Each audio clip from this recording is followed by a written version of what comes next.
So I'm on my way to pick up the RV10, or at least the parts of the RV10 at a gentleman's house here in the greater Austin area.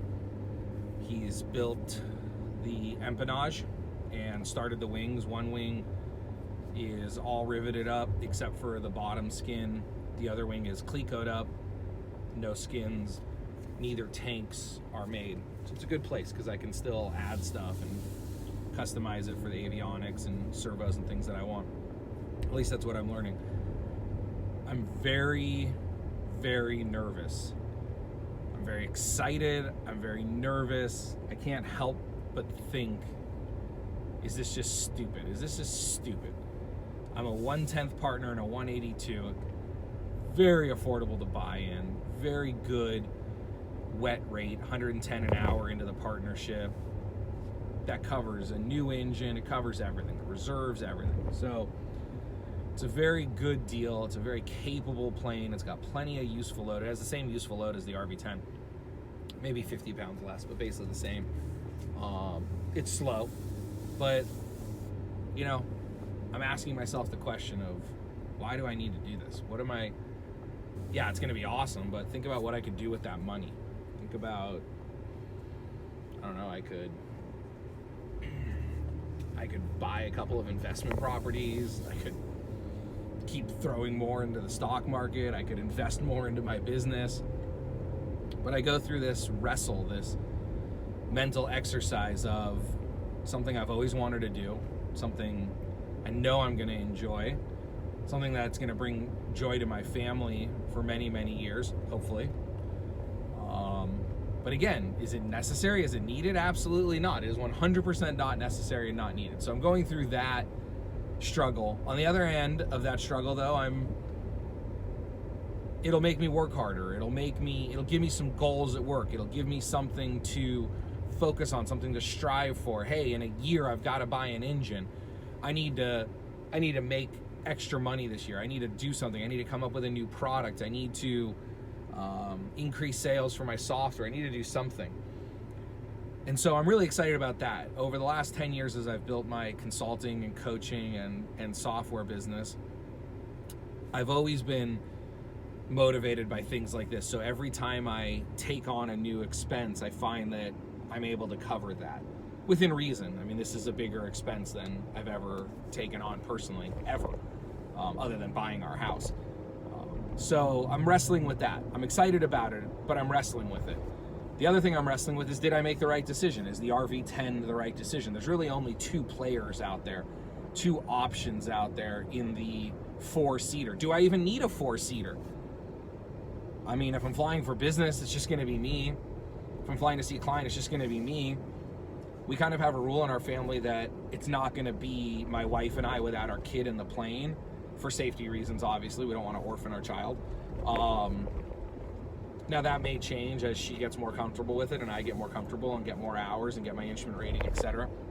But right now, so really it's either going to be me in the plane or the three of us in the plane. So it kind of has to be a 4-seater. Just buying a 2-seater, we're never going to be able to go anywhere. Well, then you could say, well, build like an RV14 as a 2-seater, and then you've got the Cessna, the 182, if you want to go somewhere as a family. And so yeah, the 14 will be a little less money, it'll build a little faster, it'll be a even cooler airplane than the 10 if that's possible, because I could do aerobatics in it. Am I ever going to do aerobatics? That just sounds stupid. Yes and no. But then there's the Sling TSi, and the Sling TSi builds in about 500 less hours. It's probably cost 25 to 50 grand less, probably not, probably 25 grand less, just smaller engine, smaller prop. That's where you're gonna save the money. The actual airplane, airframe, avionics, all that costs the same. But it's a smaller plane, it's a little slower, it's much more fuel efficient. I've never flown in either, unfortunately. I just haven't found someone local to me that had a 10, and just with how busy my schedule has been, or anyone that has a TSi either. There's a lot of people that keep telling me I can go up in their 10, but they're in different stages of testing, or they've been out of town, or it's been busy. And then this offer came up to get, at a really good price, to get an empennage kit, the wing kit started, all the tools, everything at a very good price. And so I figured, let's do this. the 10 has always been something I've wanted to build. I remember looking at a 10 15 years ago, and I've looked at their website all the time. It's something I've always wanted to build. And then as the TSi became popular in the last year to two, that's become an option. But again, I'm a big guy. The TSi, the useful load is about the same. It's a little less. Oddly enough, the TSi carries a little less fuel, but it burns a lot less. So the TSi actually has a bigger range. But it's smaller. From everything I've heard, it's smaller and it's lighter and it's just a little less of an airplane. Not a lot less, but a little less of an airplane. And so the thing that I struggle with is, again, the fuel economy. So if I build the 10, it's a beast. It's a monster. It's a big, solid, fast, fully capable airplane. I mean, absolutely. The only thing it doesn't have is a turbo, so you run into some altitude issues, I guess. But I mean, really, with that many horses, even at decreased performance, even on a hot day at high altitude, you're still going to be fine. Taking off at a 8,000 foot elevation airport, it's not going to be a problem with that many horses. I mean, you're going to want to double check that and look at it, but from my research, that really shouldn't be a problem. Whereas with the turbo and the TSi, it's never a problem. You have 100% power at any altitude. And the fuel efficiency, I mean, the TSi cruises about 140 knots. Nah, not quite. From everything I've read, I think it realistically cruises at about 130 knots. Maybe 140 knots, about 160 miles an hour at 7 gallons an hour. The RV10 is going to cruise at, 160 knots at 12 to 13, I've heard. So yeah, you're going to burn 5 gallons more an hour, but when I did the math, you're also going to go further faster, so you're really only burning about 1 to 2 gallons more in the distance that you're covering. Sorry, my brain's not processing it right. I did all this math about 2 weeks ago. But anyways, I'm just kind of sharing with you what I'm going through. I'm excited. I want to hear from you. Let me know, did I make the right decision? I hope I did. Please don't be biased. Don't just be like, well, I'm building a TSi, so you made the wrong decision. You should be building a TSi, or vice versa.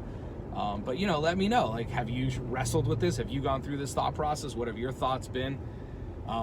Has anyone out there built anything and you've been in the same situation where, like, you can kind of afford it, you can justify that you can afford it, but it doesn't make any sense, but it worked out for you, or vice versa, maybe it didn't work out for you? There's things I should be looking at while I'm going through this process to be careful of. I've talked to quite a few builders and gotten some good advice, but anyways, I just wanted to document kind of my fears, my excitement, my nerves through this whole process. And so there you go. Going to pick up the 10. The next clip that you see will be me loading it up and talking to the gentleman we're buying it from and unloading it in our garage.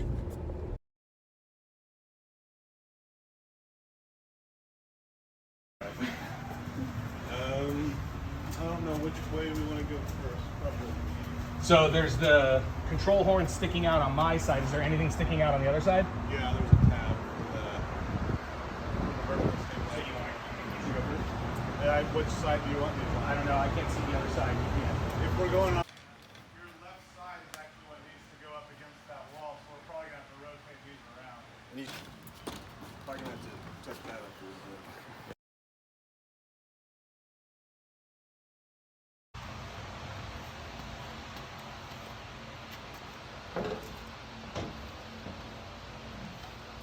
Is there anything straight behind me? Nope. Just a truck. I mean, but there's nothing I'm going to step on.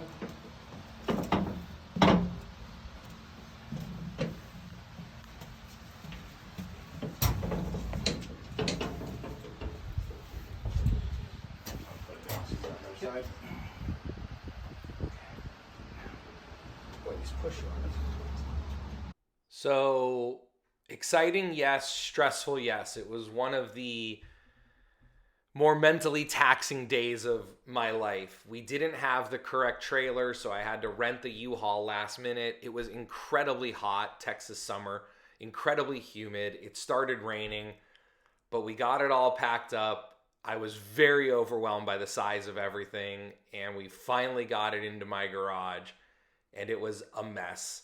I just got it in there safely. I had to return the U-Haul back that night, and you'll see some pictures or in the next video of my garage once it's a little more organized. But it's here, and it's in the garage, and I'm ready to start building.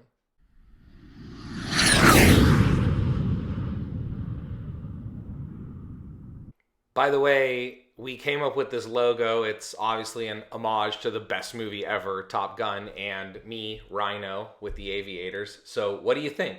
Let us know in the comments.